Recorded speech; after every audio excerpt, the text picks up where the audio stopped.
Hello my dear students, आज करेंगे हम बच्चों क्लास 7 की हमारी विज्ञान और इंग्लिश की वर्कशीट होने वाली है बच्चों। तो आपको दोनों वर्कशीट इसी वीडियो में प्रोवाइड होंगी। ठीक है बच्चों, आपको कहीं नहीं जाना है। ठीक है, तो सबसे पहले हम करेंगे विज्ञान की वर्कशीट, उसके बाद हम करेंगे अपनी इंग्लिश की वर्कशीट। ठीक है बच्चों, तो हम अपनी विज्ञान की वर्कशीट शुरू करते हैं। हमारी वर्कशीट नंबर है 30। आज हमारी डेट है बच्चों 11। विद्यार्थी के नाम में आपका नाम आएगा और कक्षा अध्यापक के नाम में आपकी टीचर का। ठीक है बच्चों, आज का हमारा टॉपिक है बच्चों प्रकाश। ठीक है, आज हम पढ़ने वाले हैं प्रकाश के बारे में। ठीक है बच्चों, तो स्टार्ट करते हैं। जब आप समतल दर्पण में अपना प्रतिबिंब देखते हैं तो क्या यह ठीक आपके जैसा दिखाई देता है? क्या कभी अब आपने ध्यान दिया है कि आप तथा दर्पण में आपके प्रतिबिंब में एक रोचक अंतर है? तो चलिए आपका इसका कारण जानने का प्रयास करते हैं। ठीक है बच्चों, दो दक्षिण या वाम। दक्षिण द्वारा बने प्रतिबिंब में बिंब का वाम भाग प्रतिबिंब के दक्षिण भाग की भांति दिखाई देता है तथा बिंब का दक्षिण भाग प्रतिबिंब के वाम भाग की भांति दिखाई देता है। ठीक है बच्चों, अब नीचे में दे रखा है एम्बुलेंस के बारे में कुछ बताया गया है यहाँ पे बच्चों हमें कि राम ने रोगी वाहनों पर शब्द एम्बुलेंस को इस तरीके से बच्चों की भांति लिखा देखा।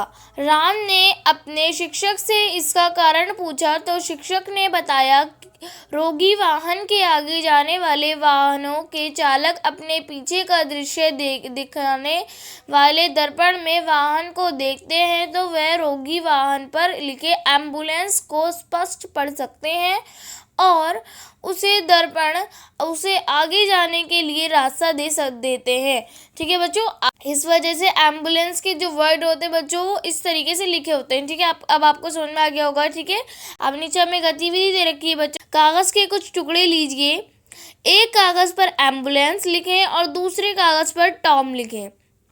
अब आप इन दोनों कागज के टुकड़े दर्पण के सामने रखकर देखें कि क्या इनके प्रतिबिंब में कोई अंतर आया है या नहीं। इसी तरह से कुछ और शब्दों को लिखकर दर्पण के सामने रखकर उनके प्रतिबिंब को देखिए। ठीक है बच्चों, तो आपको क्या करना है, एम्बुलेंस को एक कागज पर लिखना है और टॉम को भी। ठीक है, तो आपको चेक करना है इनके प्रतिबिंब में कोई अंतर आएगा या नहीं। ठीक है बच्चों, तो मैं आपको बता दूं एम्बुलेंस में तो परिवर्तन आ जाएगा लिखा हुआ, लेकिन टॉम में नहीं आएगा। ठीक है बच्चों, तो अब नीचे हमें कुछ प्रश्न उत्तर दे रखे हैं बच्चों, तो कर लेते हैं। हमारा फर्स्ट क्वेश्चन है कि कागज के टुकड़े पर अपना नाम लिखें और उसे दर्पण के सामने रखें, यह दर्पण में कैसा दिखाई देता है। ठीक है बच्चों, तो आपको क्या करना है कि आपको अपना नाम लिखना है और दर्पण के सामने रखकर देखना है कि वो किस तरीके का दिखेगा। ठीक है बच्चों, तो मैं आपको उदाहरण के तौर पर लिख के दिखा देती हूँ। जैसे आप लिखेंगे बच्चों, कोई भी नाम लिख सकते हैं आप, जैसे कि लिख देंगे कमल। ठीक है बच्चों, आप लिखेंगे कमल।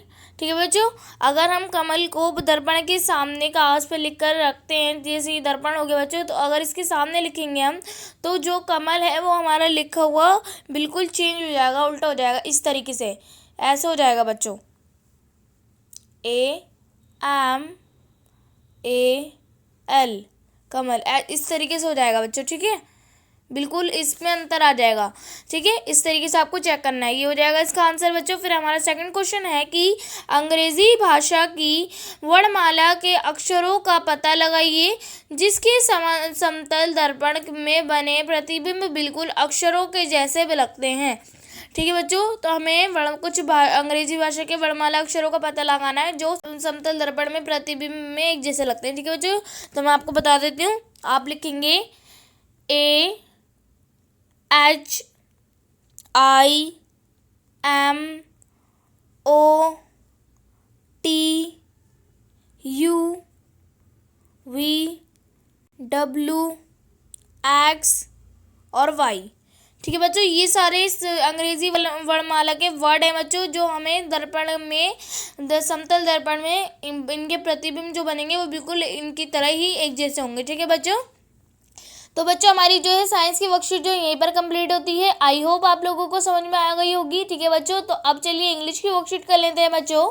तो बच्चों हमारी इंग्लिश की वर्कशीट है, वर्कशीट नंबर है बच्चों हमारी 31। आज हमारी डेट है बच्चों 11। विद नेम ऑफ स्टूडेंट में आपका नाम आएगा, नेम ऑफ क्लास टीचर में आपकी टीचर का। ठीक है बच्चों, आज का हमारा टॉपिक है गुड मैनर्स। ठीक है बच्चों, तो स्टार्ट करते हैं। हमारा फर्स्ट पॉइंट है कि look at the activities given below and fill the table with the suitable activities. यानी कि बच्चों क्या करना है, हमें यहाँ पर कुछ एक्टिविटीज़ दिखाई गई हैं पिक्चर्स में, हमें इनको ध्यान से देखना है और नीचे दी टेबल को फिल करना है। ठीक है बच्चों, अच्छे से इनकी एक्टिविटीज़ के गुड मैनर्स लिखनी है बच्चों हमें यहाँ पर, और बैड मैनर्स लिखनी है देखकर। ठीक है बच्चों, तो आप लिखेंगे गुड मैनर्स में हो जाएगा बच्चों हमारा हेल्पिंग आ जाएगा बच्चों, हेल्प करना भी एक हमारी गुड मैनर है बच्चों।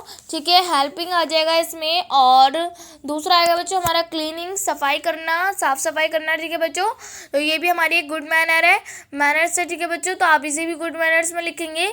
और उसके बाद लिखेंगे बच्चों शेयरिंग, यानी कि किसी चीज़ को भी शेयर करना एक दूसरे से, ये भी बच्चों एक गुड मैनर्स है। ठीक है, तो ये तीनों चीज़ आएंगी हमारी गुड मैनर्स में। और बैड मैनर्स में आएगा बच्चों हमारा शाउटिंग, चिल्लाना बच्चों एक बैड मैनर्स है। और पुशिंग, किसी को धक्का देना, ये भी बैड मैनर्स है बच्चों। और हमारा फाइटिंग, लड़ाई करना, ये भी बैड मैनर है। ठीक है बच्चों, तो ये तीनों हमारे बैड मैनर्स में आ जाएंगे। ठीक है बच्चों, ये हो जाएगा हमारा कंप्लीट। फिर हमारा सेकंड पॉइंट है बच्चों choose appropriate words given in the box to fill in the blank. ठीक है बच्चों, हमें ये बॉक्स में कुछ वर्ड्स दे रखे हैं, हमें इनकी सहायता से नीचे फिल इन द ब्लैंक्स को बनना है। ठीक है बच्चों, तो बच्चों हमारा फर्स्ट है when we are about to ask a question from someone we say excuse me. तो बच्चों इसमें आएगा हमारा एक्सक्यूज मी। ठीक है, फिर हमारा सेकंड है टू एक्सप्रेस पॉलिटिकनेस और emphasis in a request we say please. ठीक है बच्चों, इसमें आएगा हमारा प्लीज। ठीक है, फिर हमारा थर्ड है if we did any mistake then we will say sorry. ठीक है बच्चों, इसमें आएगा हमारा सॉरी। फिर है फोर्थ है बच्चों हमारा से thank you when someone does something for you। तो बच्चों इसमें आएगा हमारा थैंक यू। ठीक है, अगर कोई आपके लिए कुछ करता है तो आपको उसको यही बोलेंगे थैंक यू। ठीक है, इस वजह से यहाँ पर आएगा हमारा थैंक यू। ठीक है बच्चों, फिर हमारा फिफ्थ है we say excuse me when we went to polity get someone attention. ठीक है बच्चों, इसमें आएगा हमारा एक्सक्यूज मी। ठीक है, फिर हमारा है six when you went to apologize for something fill it inside and they say excuse me। तो इसमें आएगा बच्चों हमारा excuse me। ठीक है, फिर हमारा सेवंथ है when your classmate helps you in solving a problem say thank you to him। ठीक है बच्चों, यानी कि आपको कोई क्लासमेट आपकी कोई काम भी आपकी कुछ परेशानी को वो हेल्प करता है आपकी सॉल्व करने में। ठीक है, तो आप उसको थैंक यू बोलेंगे। ठीक है, फिर हमारा एट्थ है when you request someone to do something for you you used to would। आपका इसमें आएगा बच्चों प्लीज। ठीक है, आप यहाँ पे लिखेंगे प्लीज। ठीक है, फिर हमारा नाइन्थ है लास्ट है से thank you when you receive a compliment from someone। ठीक है बच्चों, इसमें आएगा आपका थैंक यू। ठीक है, ये हो गया हमारा कंप्लीट। ठीक है बच्चों, फिर हमारा थर्ड दे रखा है सी पॉइंट है tick the activities that you think come in the category of good manners. ठीक है बच्चों, हमें उन एक्टिविटीज़ पर टिक करना है जो गुड मैनर्स में आती हैं। ठीक है बच्चों, तो हमारा फर्स्ट दे रखा है covering your mouth when you sneeze. इसमें आएगा हमारा राइट आंसर। ठीक है बच्चों, फिर हमारा सेकंड है से हेलो एंड गुड बाय, यानी कि हमें कहना चाहिए बच्चों हेलो और गुड बाय। ये हमारी एक अच्छी आदत है बच्चों, तो इस पे भी हमारा टिक लग जाएगा। ठीक है, फिर हमारा थर्ड है च्युइंगम इज क्लासरूम, यानी कि क्लासरूम में बच्चों च्युइंगम खाना या फैलाना एक अच्छी आदत नहीं है बच्चों, ये बैड मैनर्स है, तो इसमें हमारा रॉन्ग लग जाएगा। ठीक है, फिर हमारा फोर्थ है बच्चों पुशिंग एंड सोविंग। ठीक है बच्चों, यानी कि किसी को पुश करना या फिर सोविंग करना एक गलत आदत है बच्चों, गंदी बैड मैनर है, तो आप इस पर भी रॉन्ग गलत निशान लगाएंगे। ठीक है बच्चों, ये हो जाएगा हमारा कंप्लीट। पर बच्चों हमें डी दे रखा है right a paragraph on good manners in about 80 to 100 words. ठीक है बच्चों, हमें क्या करना है एक पैराग्राफ लिखना है, राइटिंग लिखनी है पैराग्राफ गुड मैनर्स पर 80 to 100 वर्ड्स में। ठीक है बच्चों, तो लिखते हैं गुड मैनर्स पे A good-mannered person is always appreciated and respected by people.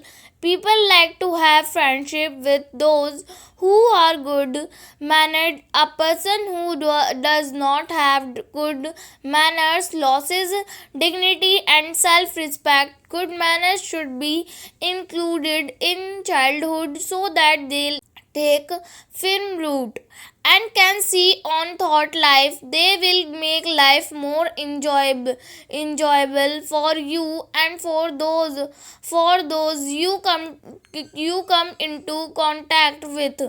If you are well mannered, others will be more comfortable in your company. People with good manners will usually make a positive impress on those around them. ठीक है बच्चों, तो ये हो जाएगा हमारा paragraph good manners पे। ठीक है बच्चों, आई होप आप लोगों को समझ में आ गया होगा। ठीक है बच्चों, तो हमारी वर्कशीट जो यहीं पर कंप्लीट होती है। आई होप आप लोगों को दोनों वर्कशीट अच्छे से समझ में आ गई होंगी। ठीक है बच्चों, तो चैनल को सब्सक्राइब करना मत भूलिएगा और बेल आइकन को भी ऑल पर सेट कर दीजिएगा ताकि मेरी आने वाली हर वीडियो का नोटिफिकेशन आपको सबसे पहले मिले। ठीक है बच्चों, तो मिलते हैं नेक्स्ट वीडियो में, तब तक के लिए टेक केयर, गुड बाय।